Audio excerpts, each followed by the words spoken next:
it comes to influence and persuasion, we can persuade people consciously and we can persuade them subconsciously.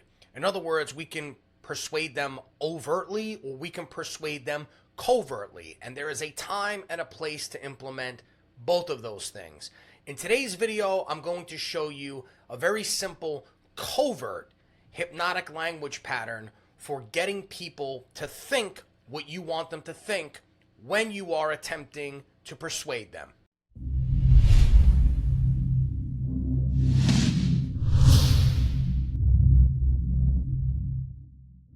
Hey guys, my name is Paul Macetta and I'm a researcher in the field of human communication. So if you like learning about human communication, things like hypnotic language, NLP, human psychology, influence, persuasion, then go ahead and consider subscribing. So in today's video, what I want to talk to you about is something called analog marking. So analog marking, it sounds like a fancy scientific term, but really all it is when you highlight a key phrase in your statement to someone else so that it subconsciously resonates with them.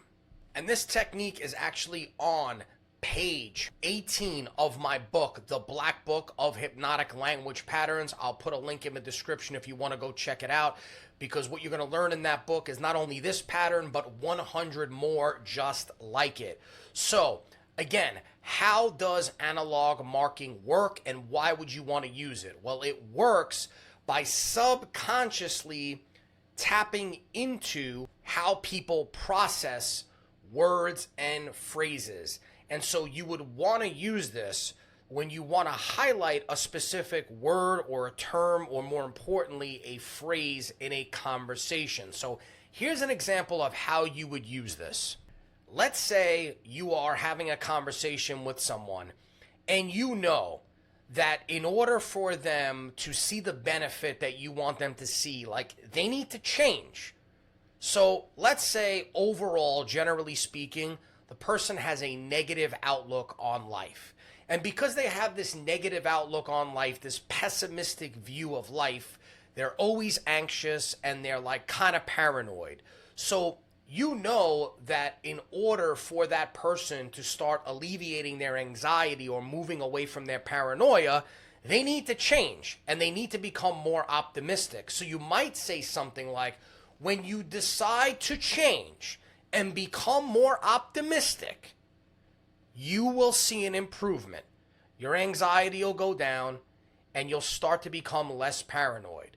But if you notice, the key phrase that I highlighted was decide to change and become more optimistic. So how exactly did I highlight it? I highlighted it through a vocal inflection.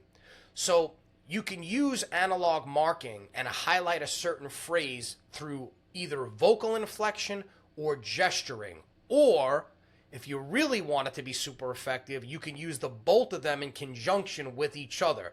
So you not only hit them with the vocal inflection, but you also accompany the vocal inflection with the gesture. Another way I could use this is if I was a personal trainer or let's say a dietitian and I was helping someone lose weight, I could say something like, once you start restricting your calories, you will begin to lose weight. Your body will begin to change, right? As opposed to if I just said, well, if you start calorie restriction, you will lose weight, right? Do you see the difference, like how dry that is? The reason why the second one works better is because the human mind is attracted to novelty and it's attracted to pattern changes. So when you change the inflection of a word or a phrase that you use, you're causing a change in a pattern of the way you're speaking. And that change in the pattern immediately gets the person's attention. So number one, you get their attention by creating the pattern, but number two, you're then getting them to focus on the thing that you want them to focus on, which is ultimately the benefit that is in it for them.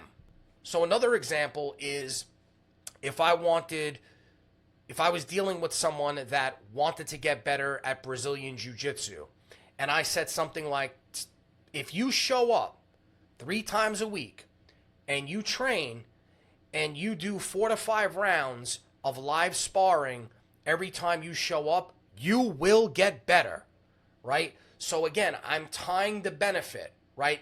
And if it, I could make this even better if I said, if you show up and train 3 to 5 days a week, you will get better, right? So now, like, I'm tying, I'm using the analog marking on both the action that I want them to take and the result that they're going to get. Now, if I combine the action with the result, with the vocal inflection, with some gesturing, then that's how I'm really going to positively impact and amplify the effect of this technique when I communicate with somebody. And guys, what I love about techniques like this is, like, oftentimes when you hear somebody who's a great communicator, sometimes it's hard to understand what makes them a great communicator. It's hard to understand what it is about how they're delivering the message that makes it so impactful.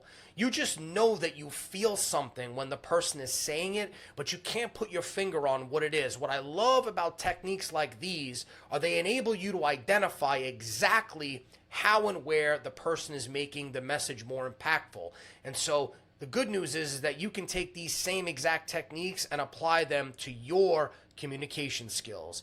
So guys, if you enjoyed this video, like I said, in the description I put a link to my book, The Black Book of Hypnotic Language Patterns, where you'll learn 101 techniques like the one I just shared with you today.